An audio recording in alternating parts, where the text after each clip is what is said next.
Bueno. Hola a todo aquel que quiera escuchar. Hoy vamos a hablar de uno de los mejores cómics que se ha escrito en toda la historia del medio. Ya sé que es mucho decir, pero lo digo por su repercusión cultural y sobre todo a raíz de la adaptación cinematográfica de Zack Snyder, ¿no?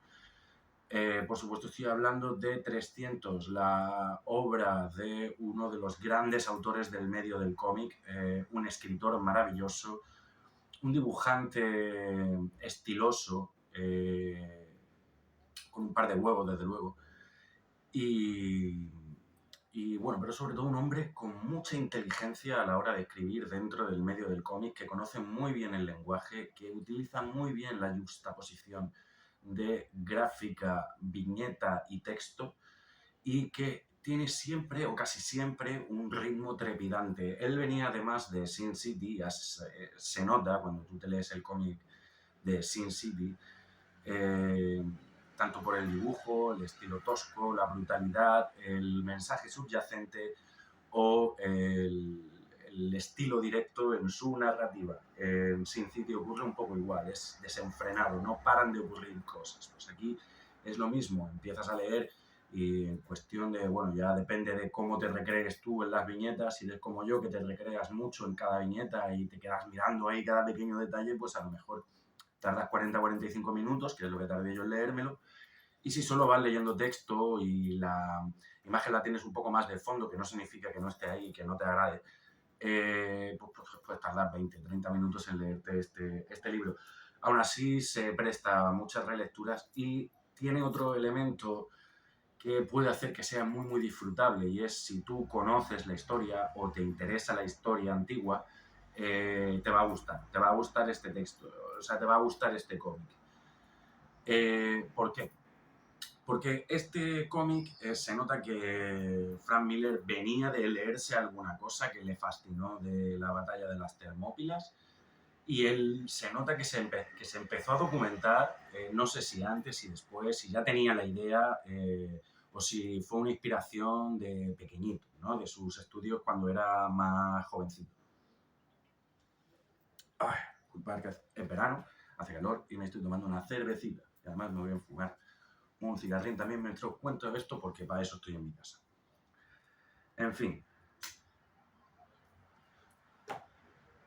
para comenzar y que entendamos por qué 300, este volumen de aquí es uno de los mejores, ya veis que tiene, es en horizontal, es raro ver un diseño así, pero ya veis, puedes disfrutar perfectamente de el arte gracias al extremado tamaño de este cómic y de sus dimensiones tan particulares.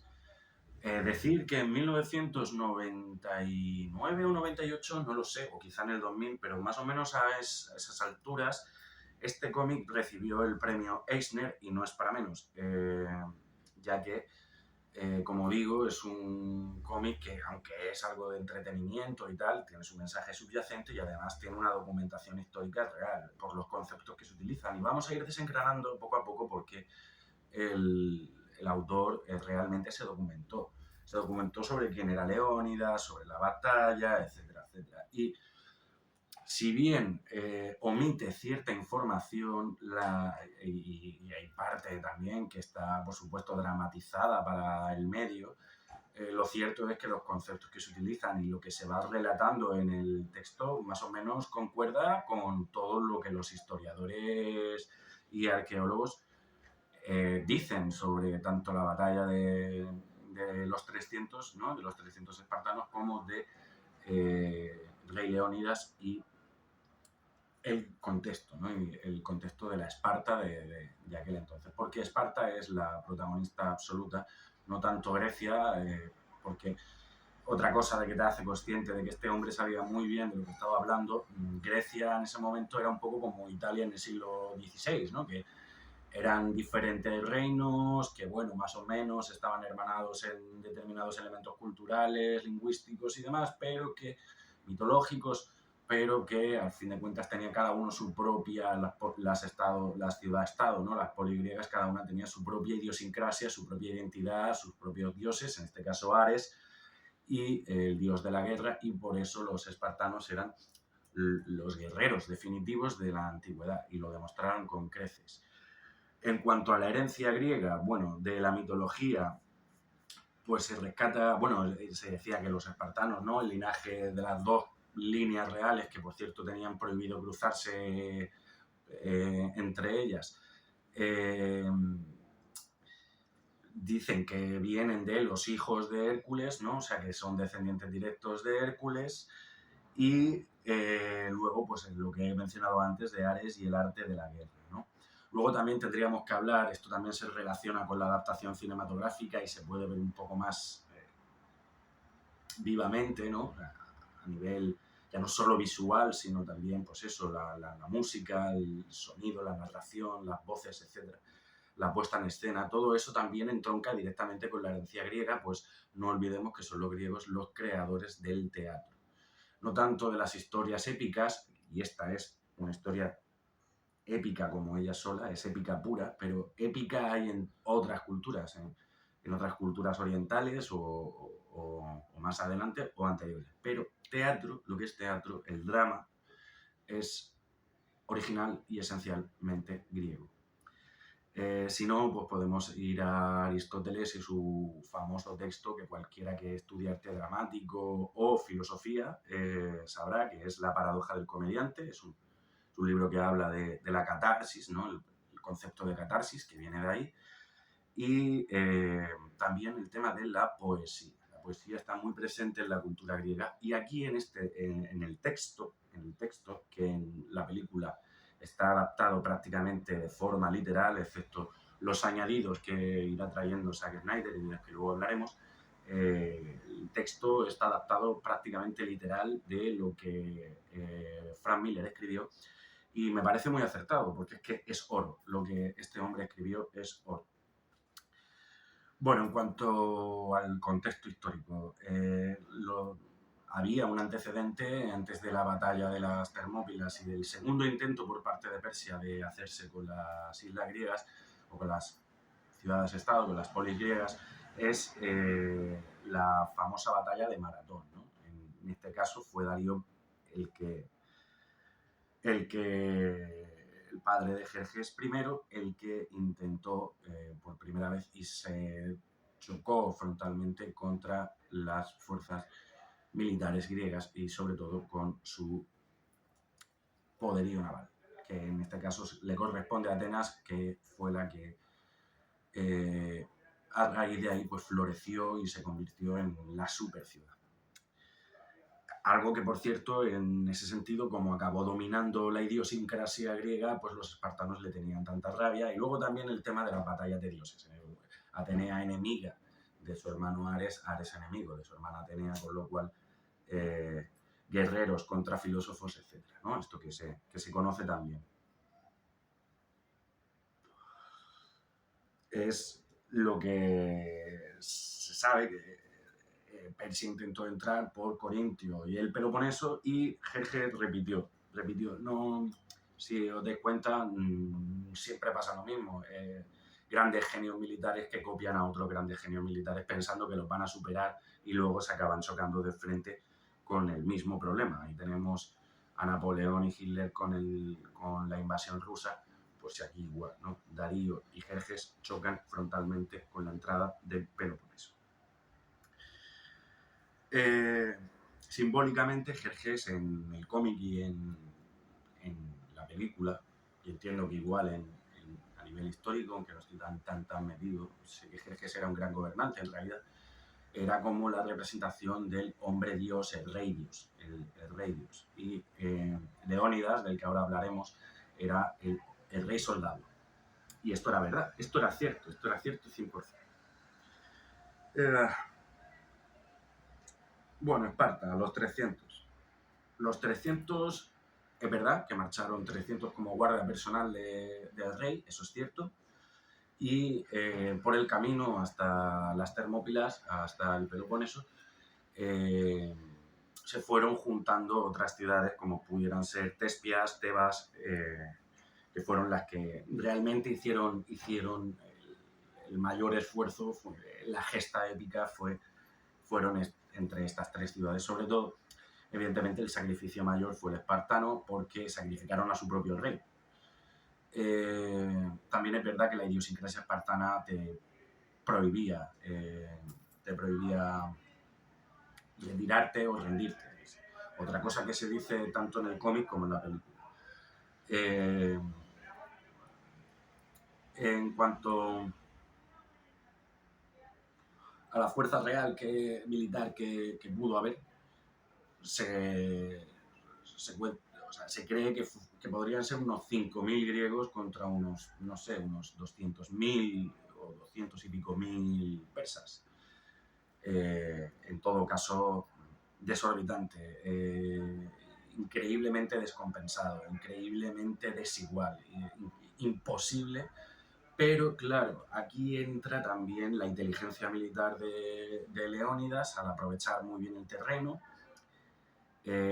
y las preparaciones de técnica de guerra también de los espartanos y soldados griegos. Y yo te lo diré. Se me ha ido. Bueno, sí. Y que Leónidas, no sé si os acordáis que tanto en el cómic como en la película se habla de los séforos. Efectivamente, los séforos existían, cumplían el rol que tenían que cumplir. Efectivamente, había en esa época la festividad de la Carnella, eso es cierto. Por eso digo que Frank Miller realmente se documentó bien para escribir este cómic. Que les prohibía entrar en guerra, pero se hizo una excepción. Lo que pasa es que Leónidas no consultó previamente con los séforos lo de entrar o no en guerra, sino que fue el famoso oráculo de Delfos, el oráculo más famoso de toda Grecia, que fue el que habló con Sócrates. Y el oráculo de Delfos le dijo: Grecia sucumbirá si un rey no cae y es devorado hasta el último hueso. Si al enfrentarse a Persia no cae un rey griego y es devorado hasta los huesos. Un poco lo que, vamos, así a grandes rasgos, era la leyenda, la profecía del oráculo hacia Leónidas, que interpretó que ese rey iba a ser él, con lo cual cuando partió hacia las Termópilas, él ya sabía que iba a morir, lo tenía clarísimo. Bueno, en cuanto a Leónidas, el león. Bueno, Leónidas realmente no estaba destinado a ser el rey de Esparta. Esto es una de las cosas que me fascinan más del personaje, y es que él era el tercer hijo, por lo tanto, al no ser el primogénito, tuvo que tener una educación militar, la agogé, otro concepto auténtico, real, de la educación espartana, que se coge aquí. Por lo tanto, este libro es normal que tenga el premio Eisner porque vais a aprender sobre cultura espartana y griega en este libro. Y la agogé, efectivamente, que se iniciaba a los 7 años, y si tú no, y además que es tal cual, te la explican aquí, es tal cual, si tú no sobrevivías, por mucho que tuvieras sangre real, pues ya estabas muerto, porque no te habías ganado el derecho a ser ciudadano espartano. Con lo cual, cuando Leónidas llega ya más o menos, creo que a los 20-30 años de edad, él es un súper soldado y acaban, pues sus dos hermanos mueren en distintas circunstancias y le toca ser el rey. Y qué fortuna que en ese momento, en ese preciso momento, el rey fuera él, el rey soldado, el súper soldado, un soldado definitivo. No solo a nivel de combate, sino a nivel de estrategia militar. Bueno, ahí en la película se habla del mito del lobo y el niño. Eso a mí me gustó muchísimo, el tema de hacer una metáfora entre que el niño que se enfrenta al lobo es como la pequeña Grecia enfrentándose al grandísimo y vasto imperio, el mayor conocido hasta la época, solo superado unos cuantos siglos después por Alejandro Magno. que además aprendió mucho de Darío I, del padre de Jerjes, y le copió mucho. Pues era, pues claro, esa metáfora que viene que ni pintada, que ni pintada. Y metiéndola dentro de lo que era como la prueba de la OG, que tenían que sobrevivir, que tenían que cazar, que tenían que robar, etc. Y acostumbrarse al hambre porque en batalla pues pasas hambre, te tienes que acostumbrar.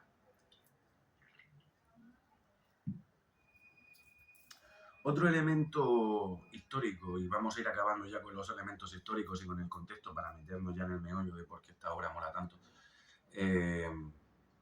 es el de Fialtes. Fialtes, que aquí es representado como un jorobado deforme, etcétera, etcétera, también tiene su metáfora dentro del arte, del arte de Frank Miller,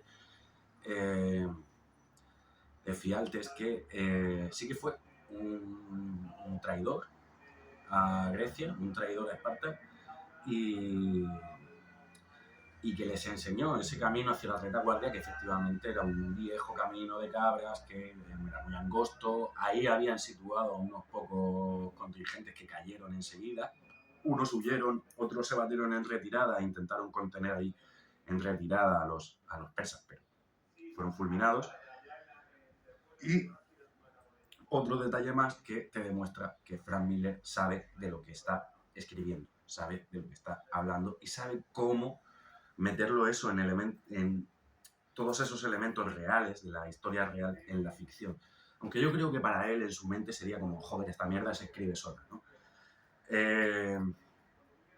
Así, sin más, bueno, sí, también se habla de, me acabo de acordar, también se habla de los hoplitas. Los hoplitas son los soldados espartanos, y es por el tema del oplis. El oplis es el escudo espartano de bronce tan grande que efectivamente cubría desde el muslo hasta el cuello, ¿no? Para sus famosas falanges. Y ya ahora sí vamos a entrar en el meollo de la cuestión. Para hablar de la obra, quiero hablar también de la película. Vamos a ir juntando las dos cosas, porque lo que hace Zack Snyder cuando adapta 300 para mí es una obra maestra, sin más. Además, un ejemplo de saber hacer cine, porque con pocos recursos, pero muy bien utilizados y sabiendo muy bien dónde meter el dinero, consiguió hacer un puto película. Además, me gusta porque como adaptación es muy fiel, es prácticamente literal en muchas partes, pero también sabe añadir cosas. ¿Sabe? Lo de la reina Gorgo, por ejemplo, toda la trama de la reina Gorgo, que la mujer de Leónidas, que realmente en el cómic no está. Pero te sabe meter todo ese elemento como añadido, no desentona. Alguno puede aburrirle porque después de venir de tanta hostia y de tanta acción a lo mejor le supone un bajón. A mí no me lo supone, pero porque como me meto tan dentro de la historia, para mí es un añadido muy bueno, que te habla también de la política que hay y de cómo era la política en Grecia, ¿no? Y incluso cómo las mujeres espartanas eran diferentes. Mujeres espartanas podían hasta cierto punto tener formación militar.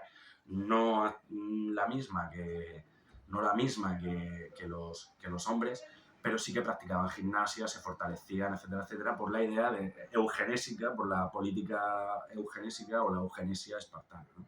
También es verdad que se examinaba a los bebés y si no se le veía alguna deformidad, defecto, etcétera, etcétera, se les descartaba y se les asesinaba, porque no iban a ser unos soldados. Así de dura era la vida de los espartanos. Pero bueno, estamos hablando de ¿qué época? Pues no sé, creo que el 500 antes de Cristo, por ahí, 400 y pico antes de Cristo, 500 antes de Cristo, por ahí tiene que estar. Así que sí, muy bien hecho. Y luego, en cuanto a adaptación cinematográfica al cómic, quiero hay que decir que aquí hablaba, ¿no?, del el niño y el lobo como metáfora, pero también, bueno, el arte de Frank Miller, ya sabéis que son, a mí me gusta mucho porque son líneas muy fuertes, negros muy negros, jugar mucho con el claro oscuro. Aquel color se lo metió otro artista, no me acuerdo cómo se llama, pero esto es tan fácil como leerlo. Lynn Barley fue el que metió el color, también muy bien metido. Esta es una edición original, o sea que no le han cambiado el color, lo cual me gusta. Bueno, mirad también las imágenes, pues claro, veis que Gerald Butler en la película es prácticamente igual que la viñeta que aquí veis de Leónidas, pero prácticamente igual. O sea, eso también fue un acierto por parte de mirad aquí, por ejemplo, añadidos que mete Snyder, que además son muy de su estilo. Yo sí, a ver, respeto muchísimo el arte, tanto que lo voy a hacer prácticamente igual, el mismo color. Con la fotografía voy a hacerlo para que parezca el mismo color, el mismo tono saturado y tal. Pero como veis, la llegada del emisario persa a caballo es en la película algo más espectacular por el tema de las cabezas, ¿no? De las cabezas de los reyes muertos y tal, y que le mete más dramatismo. O sea, le añade, pero bueno, mirad esta viñeta de inicio de capítulo también, de ver, cuando tiene que ir a ver a los séforos. Es además igual, ¿no? Igual que en la película.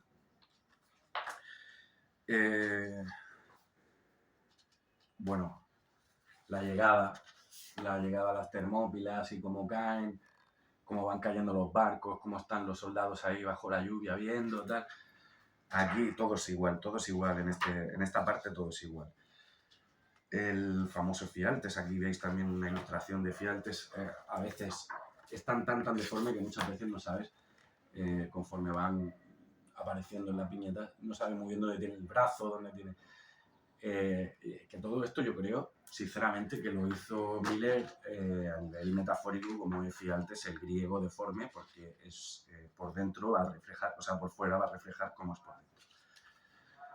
Sí, teniéndole también su lástima. Y luego quiero hablar de los persas, quiero ver alguna viñeta de Jerjes y los persas, porque sí que hay una cosa, bueno, esto también es cierto, esto también implica lo de los escudos de paja, yo no sé si lo veis bien, eso era real. Las lanzas que se podían, o sea, las lanzas, no lanzas largas, sino lanzas que eran como flechas, ¿no?, que se podían lanzar, valga la redundancia, y espada corta, ¿no? Y espada corta era el atuendo real de los soldados persas.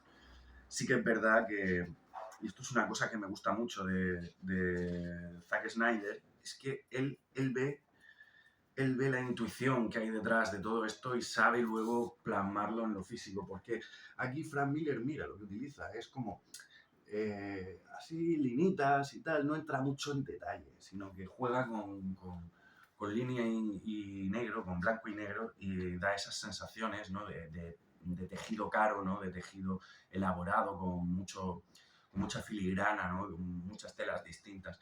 Y eso tú lo ves, y si no eres una persona que está acostumbrada al medio o no tiene excesiva imaginación y tal, simplemente te quedas con el dibujo. Pero si eres alguien que sí que juega con esa imaginación, que se recrea y demás, tú te puedes imaginar esas telas caras, y entonces es lo que hace Zack Snyder. Le mete más ahí. Cualquiera hubiera dicho, bueno, pues meto aquí, no sé. Pero no, Zack Snyder se preocupa en que las ropas luzcan como tienen que lucir, que los pendientes, las joyas, todo tenga que lucir como tiene que lucir. Y quiero acabar simplemente con la imagen, una de las imágenes más potentes tanto en viñeta como en la película, ¿no?, que tiene que ver con el primer encuentro entre Jerjes y el rey Dios y Leónidas, el rey guerrero. El primer encuentro, cómo es, veis, es este pedazo de trono cargado por gente que también a nivel metafórico quiere decir mucho, por esto de que es esclavos contra hombres libres, que es la metáfora subyacente de toda esta historia es la pequeña Grecia luchando por la libertad, que entronca además mucho con la ideología de Frank Miller, que es un libertario declarado. Muchos dicen que es ultraderecha y tal. Bueno, sí que ha tenido sus ramalazos de conservador, lo cual, pues bueno, yo los respeto, pero sobre todo el libertarismo, con lo cual eso también entronca conmigo, porque a mí la idea de libertad máxima contra potentes estados que lo controlan todo y reducen al individuo a un simple batracio que tiene que moverse de forma gregaria porque tal y no sé qué. Que bueno, que dentro de los espartanos era un poco igual, pero en sus formaciones militares, no tanto en su en la idea política que representaba Grecia, de que Grecia es libre y no se va a someter al rey Dios, al rey persa, al extranjero. Bueno, también tiene que ver con que los espartanos sí que eran unos totalitarios de mucho cuidado, pero bueno, otras poligriegas sí estaban ya con su idea de democracia o del individuo brillante o del individuo libre y con genio creador y todo eso. Entonces, sí que se contrapone el espartano que va por puro patriotismo y tal, con esa idea de el individuo libre, la libertad del pensamiento contra el autoritarismo y el totalitarismo, ¿no? Que es un poco lo que quiere reflejar Frank Miller, y que eso sí que es verdad que a nivel histórico se puede coger más con pinzas, pero que bueno, es una licencia creativa que él tiene, pues un mensaje que él quiere mandar, de cómo la civilización occidental triunfa ante la barbarie, la esclavitud, etcétera, etcétera. Como si en Grecia no hubiera habido esclavos, ¿no? En la antigua Grecia, pero bueno, esos detalles que, teniendo en cuenta que el medio del siglo XX, la historia se escribió en el siglo XX, y además a finales y inicio del siglo XXI, y es cuando verdaderamente explota la fama y la moda de los 300, pues tienes que explicarlo para la gente de hoy en día, ¿no? Tienes que explicarlo para la gente de hoy en día, que a mí no me parece mal. Esto no está para ser algo riguroso, esto está para entretener, con base en historia real, y que me gusta que esté tan bien documentado y que utilice muy bien los conceptos que tiene que utilizar, pero luego pues manda su mensaje de lo que a él le inspira, lo que le inspira realmente a la gesta del rey Leónidas, del sacrificio del rey Leónidas, que realmente fue tal y que hizo ganar tiempo a los distintos reinos griegos para prepararse para la guerra contra Persia, que finalmente guerras médicas, famosas guerras médicas que consiguieron ganar, y que fue, bueno, pues, algo inaudito, algo que pocas veces se ha visto en la historia, ¿no? Un David contra Goliat tan claro y tan impresionante, ¿no? Ya no solo las Termópilas, sino las batallas médicas en sí, o incluso anteriormente pues las batallas de las guerras del Peloponeso en Maratón y todo eso. Así que nada, yo voy a finalizar aquí el vídeo diciendo que me encanta lo que hizo Zack Snyder con esta adaptación. También me gustó mucho lo que hizo con la de Alan Moore, ¿no? De Watchmen. Hay muchos que la critican. Yo creo que incluso entendió tan bien el cómic de Watchmen, que era tan difícil y es imposible prácticamente de adaptar. O sea que lo que Zack Snyder hizo en esa película tiene muchísimo mérito, porque es un cómic muy, muy, muy, muy complejo, es un cómic de metafísica pura.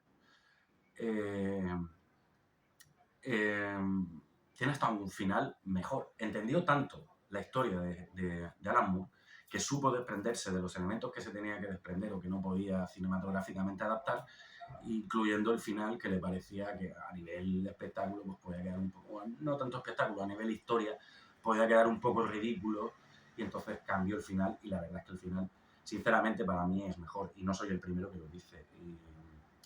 Y bueno, en este caso, pues todos los añadidos que va introduciendo Frank Miller, que son poquitos, Frank Miller, Zack Snyder en la obra de Frank Miller son poquitos. De hecho, Frank Miller es uno de los coproductores de esta película, junto con la mujer de Zack Snyder, que creo que se llama Marta Snyder, no me acuerdo. Y Marta, solo los muy cafeteros lo habrán pillado.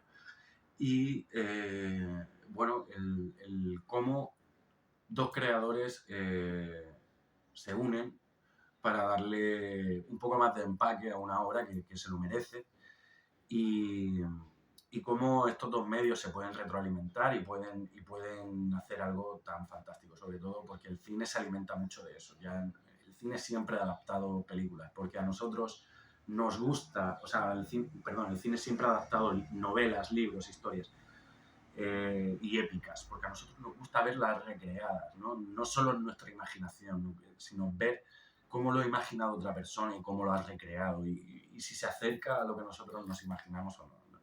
Y en este caso, pues bueno, creo también que Zack Snyder como director, cuando leyó este cómic, dijo, joder, si es que tengo el storyboard hecho, ya tengo el storyboard, lo único que tengo que hacer es poner un poquito de, poner al equipo, poner los medios y saber dirigirlos, ¿no? Que lo hace excepcionalmente bien, es una máquina haciendo eso. Y con respecto a su autor original, Frank Miller, pues bueno, qué decir, todos los cómics que a mí más me gustan de la historia son de Frank Miller. El regreso del Caballero Oscuro, Batman Año 1, Sin City, y los 300. O sea, tiene, sobre todo como escritor de Batman, a mí me parece una puta pasada, el mejor escritor de Batman que ha habido nunca. Y como escritor de cómics en general, es un genio, un puto coco. Y además, bueno, Robocop, también escribió Robocop, el cómic de Robocop que está guapísimo. Lo que pasa es que yo no lo tengo, me lo tengo que pillar, a ver si lo consigo. Y hostia, es un tío duro. A mí es que me gusta porque es tan políticamente incorrecto, es tan directo y tiene que ver tanto con su vida, con esa vida tan jodida que él tuvo y con esta. eh, y que él sufrió la delincuencia en su juventud y quería y por eso de alguna forma lo llaman fascista, ¿no? Porque él es muy duro con determinadas cosas, pero también él ha sido un alcohólico, se quedó de putas. O sea, ha tenido una vida súper underground, se ha movido en lo más underground toda su vida. Entonces, él oscila entre esos dos mundos, ¿no? En la violencia, el sexo, todo lo que a lo mejor a un mojigato conservador no le gusta, pero luego al mismo tiempo ideas políticas súper liberales, que no le gusta nada a la izquierda, con lo cual es un personaje que está ahí en medio, ¿no? No le cae bien a los conservadores, no le cae bien a los progresistas, y él es un poco ahí, pues yo hago lo que me sale los cojones y aquí estoy. Y aquí estoy ganándome la vida desde hace un montón de tiempo, ya soy rico, ya me sudáis todo la polla y en fin, poca gente se puede permitir el lujo de hacer eso y de decir lo que le sale de los cojones y además hacerlo con estilo. Así que, nada, totalmente recomendable, por supuesto, cualquiera que pueda que se acerque, que no es muy caro, son 15 euros esta edición, una edición con que ya estáis viendo, viñetas grandes, va a quedar muy bien en vuestras estanterías, yo lo tengo aquí en este detrás porque ya tengo las estanterías cada vez más llenas y ahí se me va a caer y en otra que tengo allí no me pega porque es todo Marvel y aquí tengo todo DC, con lo cual ya pues me los dejo en mis cómics de otros géneros, sobre todo fantasía, espada de hechicería, ¿no? Ya hablaremos de Conan y de otros tal, o western, que tengo también cómics de western o de Edad Media. Entonces, ya iremos hablando, pero bueno, que totalmente recomendable si podéis comprároslo y disfrutar porque es una obra de arte a precio de costo. Bueno, un saludo a todo el que haya querido escuchar y this is Sparta.